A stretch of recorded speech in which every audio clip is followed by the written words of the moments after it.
Belum.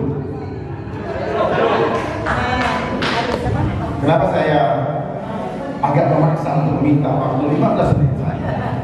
Karena setelah ini saya percaya bubar. Jadi pengaturan acara perlu dengan pemahaman yang benar sehingga sequence klimaksnya itu ada. Inilah kita berbicara dari tadi, hasilnya ya seperti ini. Semua memikirkan urusan pribadi dengan segala macam alasan. Jadi tidak usah mikirin negara, tidak usah retorika dengan segala macam slogan yang saya ikuti sejak saya kecil sampai hari begini. Semuanya hanyalah omong kosong belaka. Siapapun yang ada di bangsa ini, saya challenge apabila punya jiwa patriot, ingin menyelamatkan bangsa, berikan pikiran, waktu dan hatimu untuk bangsa ini. Yes. Bukan untuk rokok. Saya tidak marah, tetapi semesta sekarang sedang marah. Kenapa? Karena kita mengkhianati kedaulatan rakyat yang seperti disampaikan oleh senior kami. Mohon maaf tadi saya lupa mengucapkan terima kasih dan ucapan yang formal, yang terhormat,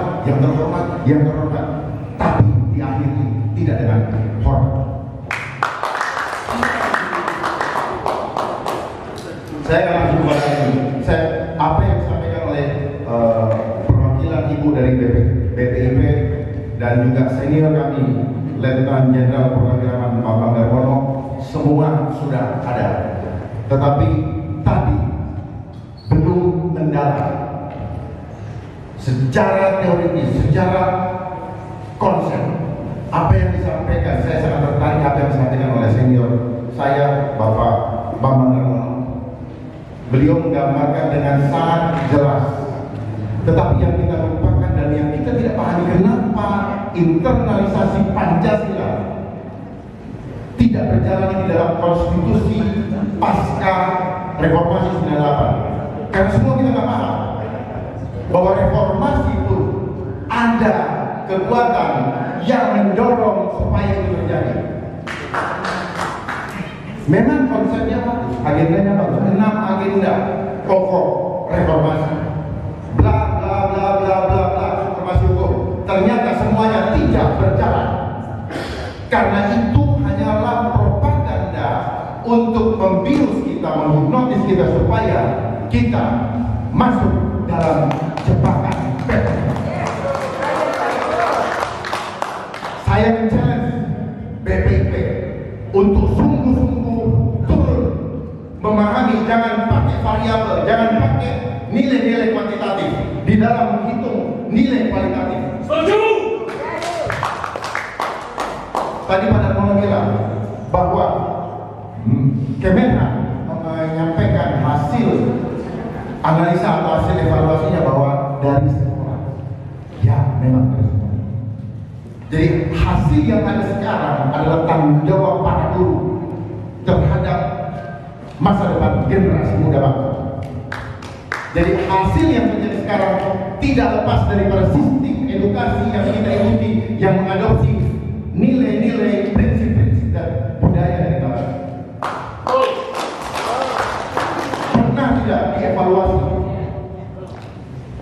bahwa sistem edukasi kita siapa yang menentukan dan kurikulumnya siapa yang menyodorkan? Setelah saya pelajari, setelah saya ikuti semua, tidak ada pelajaran satupun yang bermanfaat buat saya saat ini. Habis waktu saya, kita semua hanya untuk membayar sekolah ketika itu ya, karena belum ada subsidi. Hasilnya ya seperti sekarang, liberal, kapitalis. Kenapa? Sejak kita sekolah, kita didoktrin untuk menjadi manusia yang unggul, dan itu bukan fitrahnya Pancasila. Manusia unggul, fitrahnya kita adalah manusia yang gotong royong, berdasarkan kesepakatan, tidak mayoritas, tidak minoritas.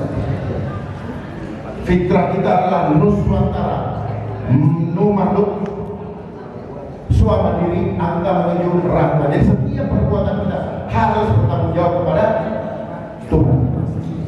Tetapi di sekolah tidak bertanggung jawab kepada guru. Karena apa? Yang kita Pak Ketua izin Pak, supaya dapat ini Pak. Ini nggak didapati oleh siapa-siapa. Kenapa? Hancurnya kita punya moral. Karena di sekolah kita diajarkan untuk mengejar nilai kuantitatif, unggul-unggulan berdasarkan indikator angka. Dan kita tidak dibangun untuk bekerja sama di sekolah. Ujian suruh hebat-hebatan, hasilnya sama. Saya buka. Jangan cuma bicara konsep, teori. Teori adalah doktrin, makanya the science dan the soul tidak berjalan secara linear. Karena memang sengaja supaya apa? Kita tidak mengenal beyond, seperti kata beliau, beyond imagination. Kita tidak mengenal kebenaran, karena yang benar itu yang objektif. Artinya selalu dipaksa harus ada objektifnya. Sementara objektif ini bisa dimanipulasi. Saya bicara sebagai BPIP itu sungguh-sungguh mengecek apakah sistem edukasi kita menginternalisasi nilai-nilai luhur Pancasila. Dari tadi kita bicara di sana dan saya belum mendapatkan nilai-nilai luhur Pancasila yang sesungguhnya, yang beliau sampaikan beyond, yang membuat kita hancur. Jadi ada nilai-nilai yang kita tidak sadari secara ini. Jadi gara-gara jadi di sekolah, mohon izin senior, mohon izin Bapak Ibu, sifat jahat sudah dibangun di dalam diri. Betul. Sakit tanda sana. Kalau dalam bahasa hukum, mens reanya sudah dibangun di sekolah. Unggul-unggulan dengan konsep homo homini lupus, pahami dulu, pahami Bapak-bapak. Homo homini lupus, manusia menjadi serigala bagi manusia lain. Itulah terjadinya kapitalis, liberalis. Siapa yang kuat, dia yang menang. Terjadilah hukum rimba. Jadi supermasi hukum omong kosong. Ya, omong kosong.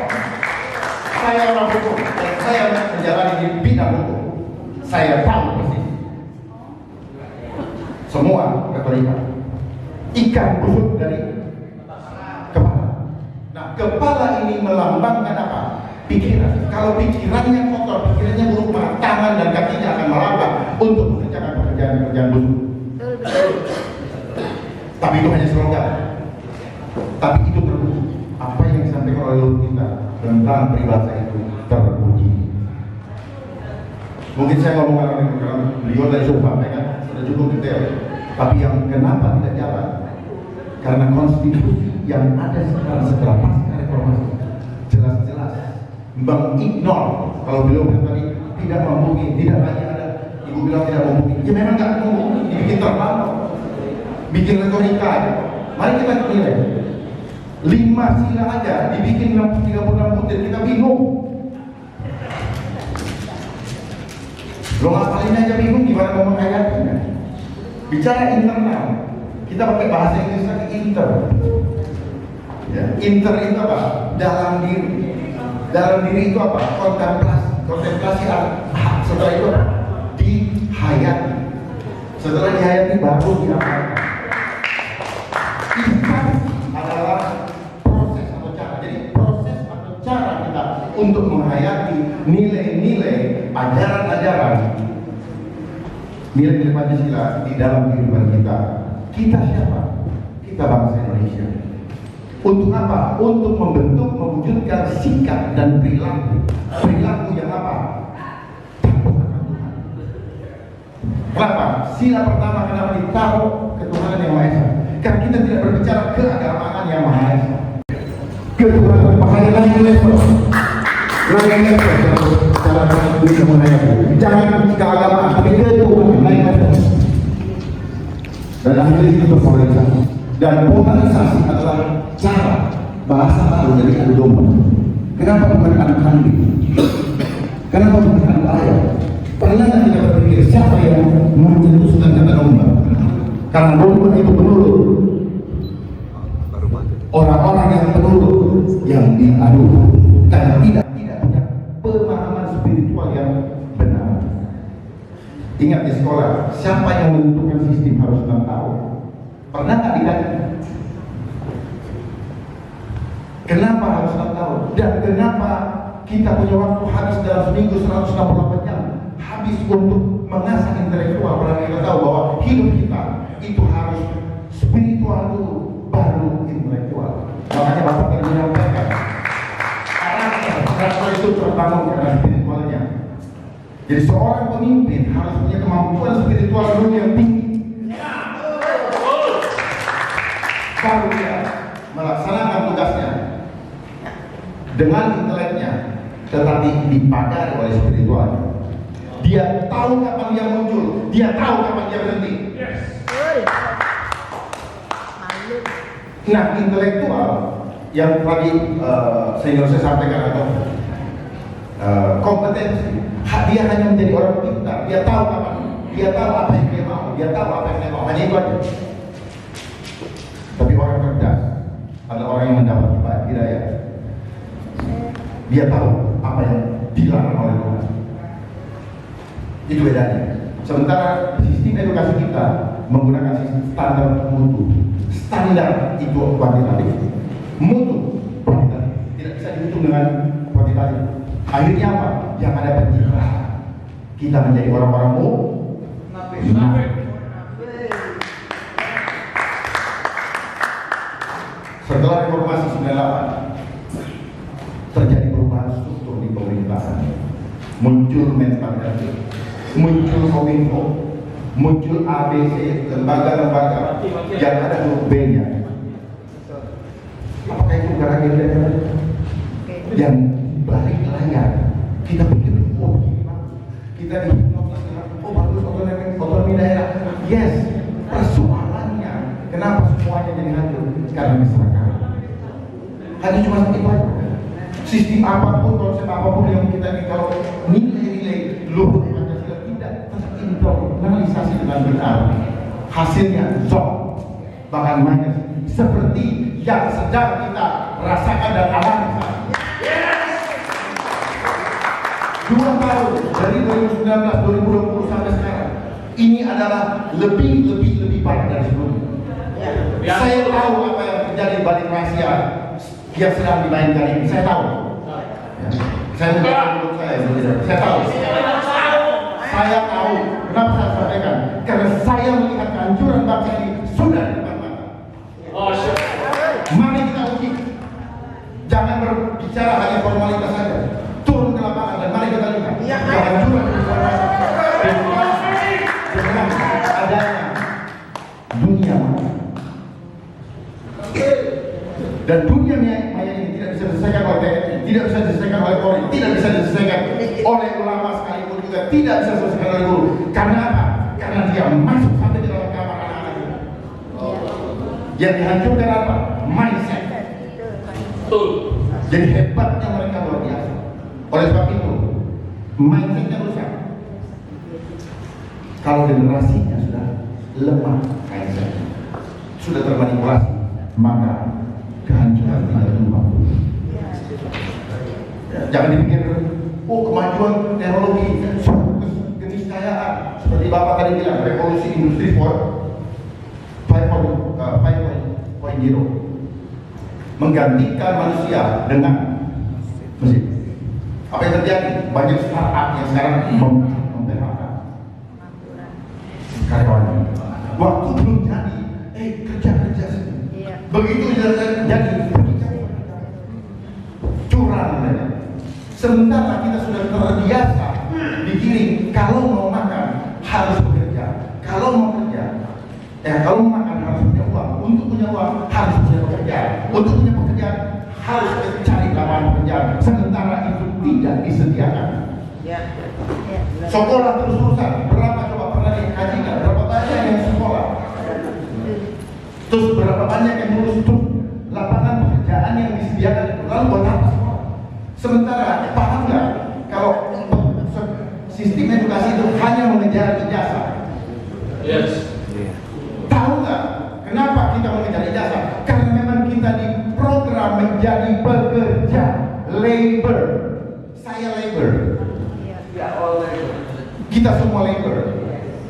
Sejak 1903, Rockefeller membuat sistem supaya apa? Bukan warga negara tidak usah berpikir, tetapi jadi labor, jadi pekerja. Dan akhirnya untuk menjadi pekerja, kamu harus mengikuti edukasi doktrinasi untuk mendapatkan ijazah. Setelah itu tidak punya skill. Hidup polisi. Padahal yang penting adalah apa? Membawa skill. Pendidikan perlu. Sekolah, bangku sekolah perlu. Tidak perlu. Saya juga bersekolah kemana-mana. Tidak. Hanya ngabis-ngabisin uang orang tua. Dan akhirnya anaknya disuruh kejar untuk mengembalikan uang yang Anda sadar. Karena dia bermain di alam bawah sadar yang Bapak sampaikan tadi. Alam bawah sadar ini berhubungan dengan spiritual. Maka kita kaji klip itu program alam bawah sadar. Makanya kita selalu berpikir, oh tak masuk di logika saya. Kenapa? Karena logika kita sudah di capture. Logika artinya pikiran yang program. Waktunya sudah dimakan. Ya. Luar biasa. Baik. Yang bicara Pak, saya sebenarnya lebih panjang. Karena kita berbicara Pancasila, kita ingin betul-betul bangsa ini pahami dulu akar. Dan nilai Pancasila cuma 5. Bisa simpelkan saja. Yang pertama, ketuhanan yang Maha Esa. Nilainya apa? Ikhlas. Cuma satu kok, gak usah pusing ikhlas. Lah, dan ikhlasnya juga bisa diucapkan. Harus bukan cuma dirasakan dia. Setelah dirasakan dia apa? Dipraktikkan. Bisa nggak kita ikhlas? Apa yang dihadiri saya ini begitu banyak seragam warna pakaian dan bentuk-bentuk. Ini sudah cara polarisasi sudah. Kita menjadi tidak bangsa Indonesia itu tanpa kita sadar. Jadi dia bermain dengan pikiran dan perasaan. Saya beritahu rahasia kehancuran manusia hanya di peperangan pikiran dan perasaan. Apa yang kita mau raih itu dimulai dari pikiran dan perasaan. Ribuan juga jebakan. Kita mau ke Bali. Apa yang kita mau beli kita bayar pikiran dan perasaan. Kita mau beli mobil Mercy. Apa yang kita mau raih pikiran dan perasaan kita. Kayaknya kita hebat menurut kita. Oh, orang pasti akan memuja-muja dan memuji saya. Permainan pikiran aja.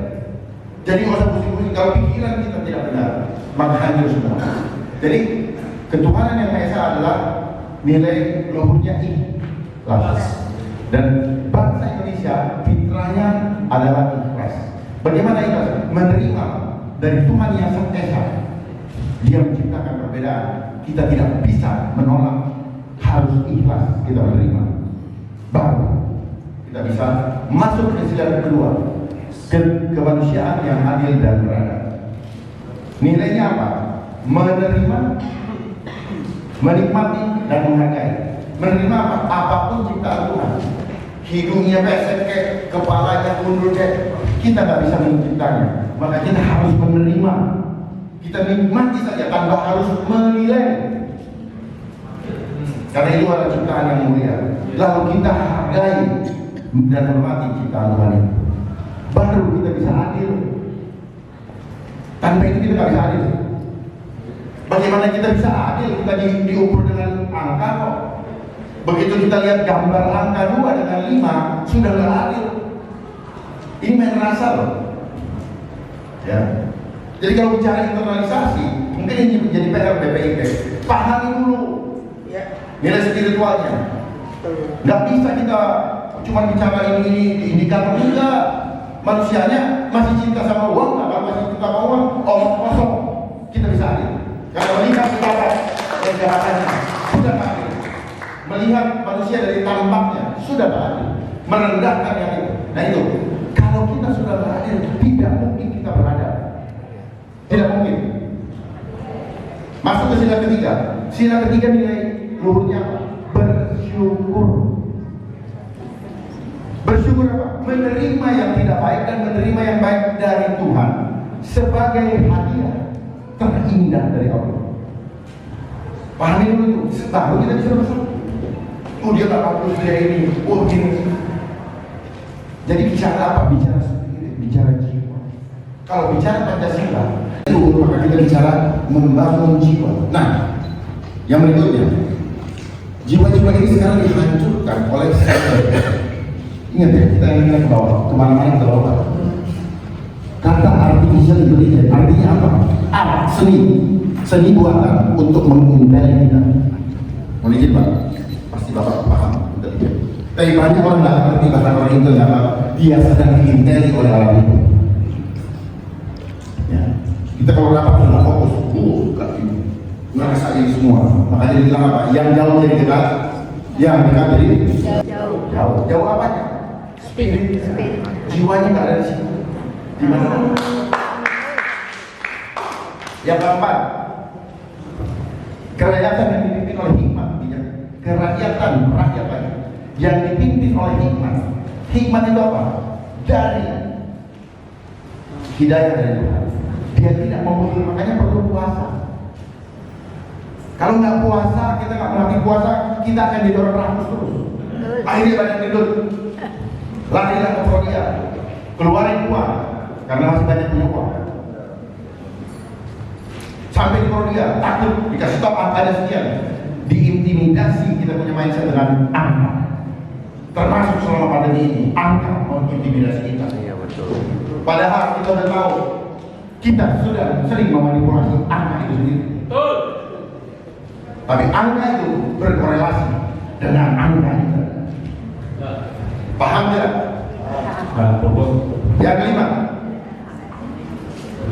Yang kelima, jadi tulus, ya.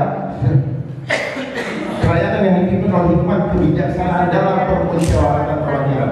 Jadi hidup ini adalah harus tulus, semuanya berdasarkan kesepakatan, bukan mayoritas atau ya. Jadi sepakat baru kita bisa menghasilkan hasil musyawarah. Yang terakhir, kelima,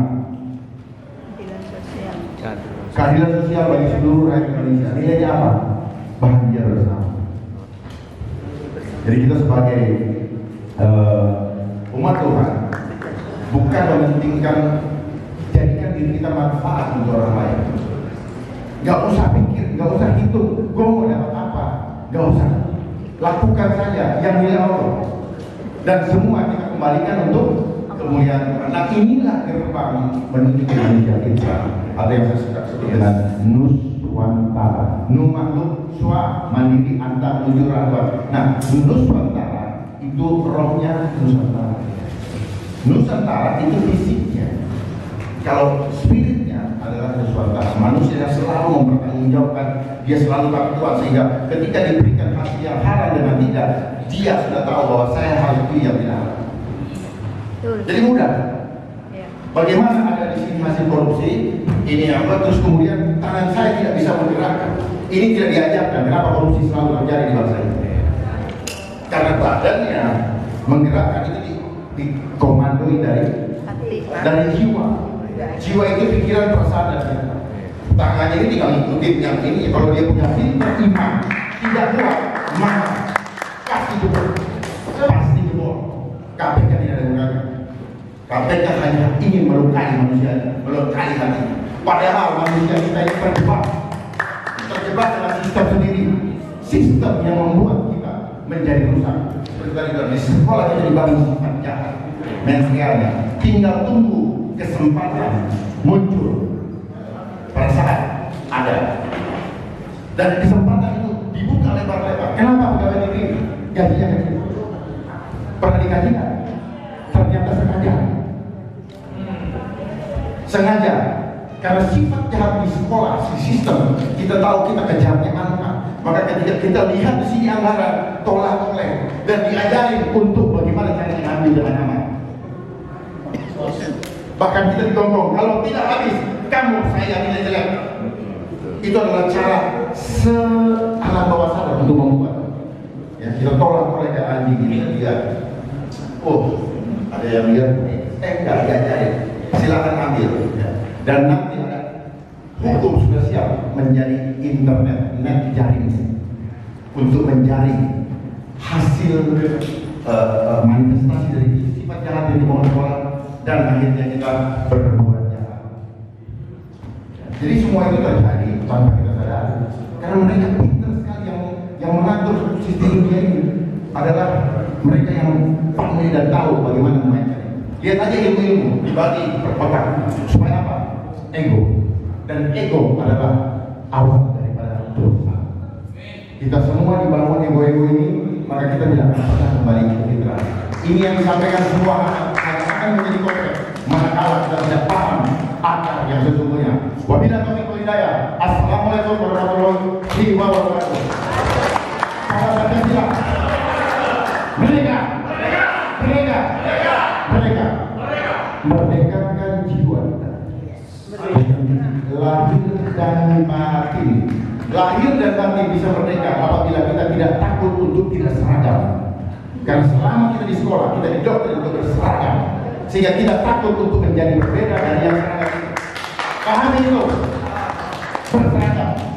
Dan sampai sekarang kita diseragamkan. Polisi seragam. Bukan cuma itu, ada tambahan seragam di bawah hidup kita.